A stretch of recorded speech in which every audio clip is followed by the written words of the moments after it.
Welcome to Maithili's kitchen. இன்றைக்கி beetroot rice எப்படி பண்ணுறதுன்னு பார்க்கலாம் வாங்க. இப்போ நம்ம பீட்ரூட் பிரியாணி பண்ணலாம். எப்படி பண்ணுறதுன்னு பார்க்கலாம் வாங்க. ஒரு கப்பு அரிசி களைஞ்சி ஊற வச்சு வச்சுருக்கோம். ஒரு 5 நிமிஷம். சாதாரண சாப்பாட்டு அரிசி தான். 2 டம்ளர் ஜலம், இதில் 1 டம்ளர் ஊற்றிருக்கு, அந்த 1 டம்ளர் இருக்குது. காயெல்லாம் பாருங்கள். ஒரு 2 கேரட் நறுக்கி வச்சுருக்கேன், 3 பீன்ஸு, ஒரு பெரிய பீட்ரூட் 1, வெங்காயம், பெரிய வெங்காயம் 1, ஒரு பச்சை மிளகா, வரமிளகா அப்படி 1/2 ஸ்பூன் வச்சுருக்கேன். துளியோண்டு ஒரு பிஞ்சு கரம் மசாலா பொடி, பட்டை மட்டும் நான் போடுவேன், அது வச்சுட்டுருக்கேன்.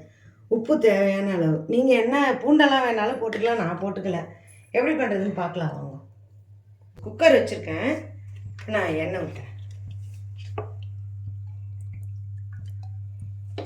கொஞ்சமாக எண்ணெய் ஊற்றிருக்கேன், ஒரு 2 ஸ்பூன் எண்ணெய் நல்லா காயிடும்.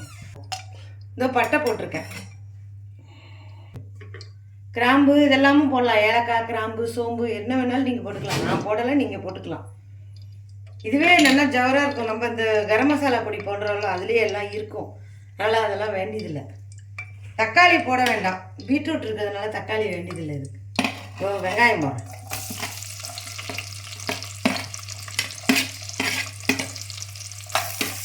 வெங்காயம் நல்லா மஞ்சப்பொடியும் தக்காளியும் வேண்டாம். இதுக்கு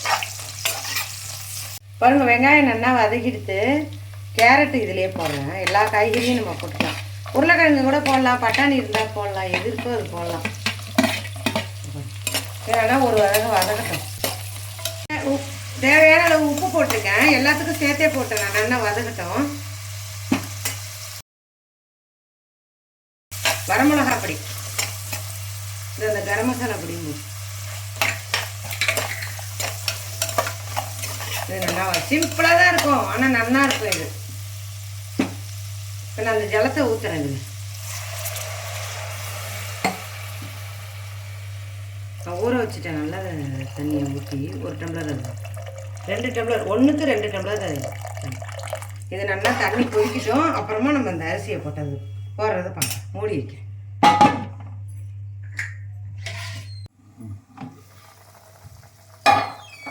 தண்ணி நல்லா கொதிக்குது, ஜலம் கொதிக்குது. இந்த அரிசியை போடுறேன்.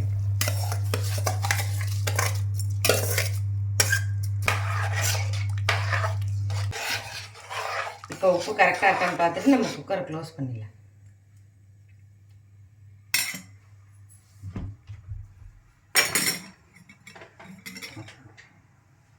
கொஞ்சம் எனக்கு உப்பு வேணும், அதனால் நான் போட்டுக்கிட்டேன்.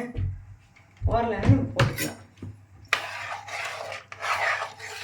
இது ரொம்ப சிம்பிளாக தான் இருக்கும், ஆனால் நல்லா ஜோராக இருக்கும். சாப்பாடு உடம்புக்கு ரொம்ப நல்லது. பீட்ரூட் பிடிக்காத குழந்தைகளுக்கு கூட இது லஞ்ச் பாக்ஸுக்கு கூட கொடுத்துக்கலாம். நல்லாயிருக்கும். ஒரு சவுண்டு வந்தோன்னா ஆஃப் பண்ணிவிட்டு கூலானோன்னா பார்க்கலாம். அடுப்பு அணைக்கிறேன், கூலானோன்னா நம்ம பார்க்கலாம். குக்கர் கூலாகிடுத்து. இப்போ நம்ம திறக்கலாம். எப்படி பாருங்கள், பீட்ரூட் ரைஸ் ரெடி. பழன்னு இருக்கு பாருங்க. 1 ஸ்பூன் நெய் ஊற்றுறேங்க, சும்மா கொஞ்சமாக, டேஸ்ட்டுக்கு பாருங்க. சூப்பராக இருக்கும், ஜோராக இருக்கும். குழந்தைகளுக்கெல்லாம் ரொம்ப பிடிக்கும். கொத்தமல்லி தூவி நம்ம கொடுக்கலாம், சூப்பராக இருக்கும். Beetroot rice ready. நீங்களும் பண்ணுங்க, ட்ரை பண்ணி பாருங்கள். எல்லோரும் கமெண்ட் பண்ணுங்க, எப்படி இருக்குன்னு சொல்லுங்கள்.